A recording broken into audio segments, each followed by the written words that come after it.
Bismillahirrahmanirrahim. Begitu juga Allah SWT berfirman dalam surah Ad-Duha yang sudah kita hafal sama-sama ayat 9 dan ayat 10 atau sampai ayat 10. A'udzu billahi minasyaitonir rajim.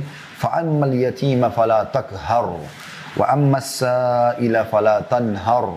Artinya, terhadap anak yatim jangan engkau berlaku sewenang-wenang.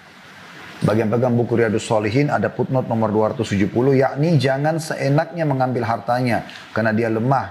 Jangan engkau menghardiknya, jangan membentak, tetapi berilah dia atau tolaklah dengan cara yang baik. Kata Allah SWT, maka terhadap anak yatim jangan engkau berlaku sewenang-wenang, dan terhadap anak yatim dan terhadap orang yang minta-minta jangan engkau menghardiknya. Tidak boleh kita marah-marah. Ini kita sudah bahas kemarin, tepatnya hari Senin kemarin, ada bahasan tentang kalau saya tidak salah judulnya hidup berkah dengan sedekah ya.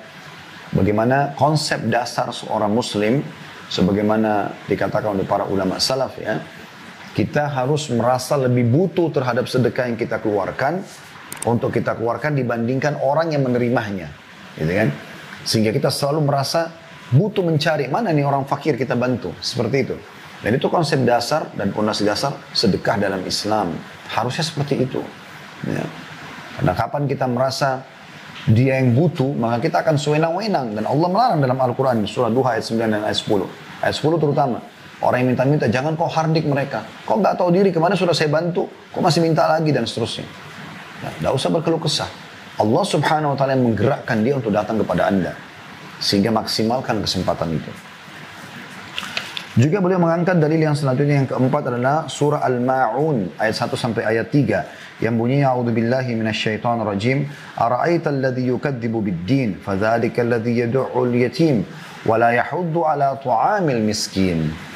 Tahukah kamu orang yang berdusta agama? Tanda tanya ya.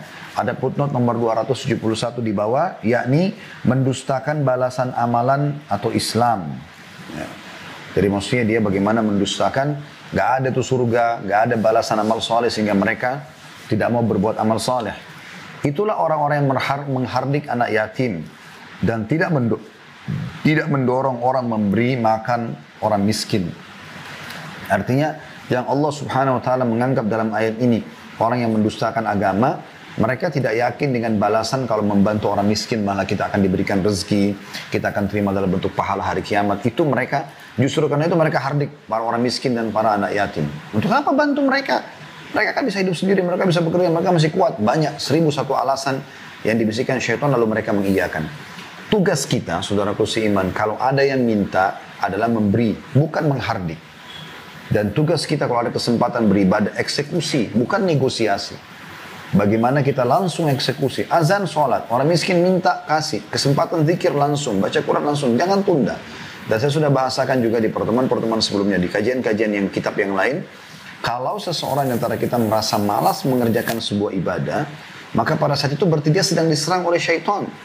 Tugas dia kalau diserang, dia harus melawan. Kita lagi bangun tengah malam ngantuk, malas mau sholat. Lawan, justru kan syaitan sedang mengganggu. Ya. Kata Nabi SAW, siapa yang terbangun di tengah malam, kemudian dia, tidak ada seorang pun yang tidur kecuali syaitan akan ikat dengan 3 ikatan. Kalau dia terbangun, dia berniat Allah, berzikir, maka lepas ikatan pertama. Kalau dia berwudu akan lepas ikatan kedua. Kalau dia sholat akan terlepas ikatan ketiga. Berarti ada upaya kita harus melawan. Dan kata Nabi SAW, engkau akan temukan orang itu, kalau dia lakukan tadi, berzikir bangun tidur, kemudian dia wudu, kemudian dia sholat, ya, maka akan engkau akan temukan ia adalah orang yang paling bahagia pada hari itu. Allah SWT lapangkan. Dan ini sering kali kami coba praktekkan hadis ini luar biasa. Walaupun kita cuma tidur 2 jam, 3 jam malam hari teman-teman sekalian. Tapi pada saat kita bangun ngantuk pun kita coba wudu ya. Terus coba berzikir bangun tidur lalu wudu lalu sholat. Subhanallah. Habis itu pun sholat subuh di masjid. Habis sholat subuh seperti nggak mengantuk. Seperti nggak ada capek, nggak ada apa. Kuasa Ar-Rahman, kuasa Allah yang Maha Pengasih.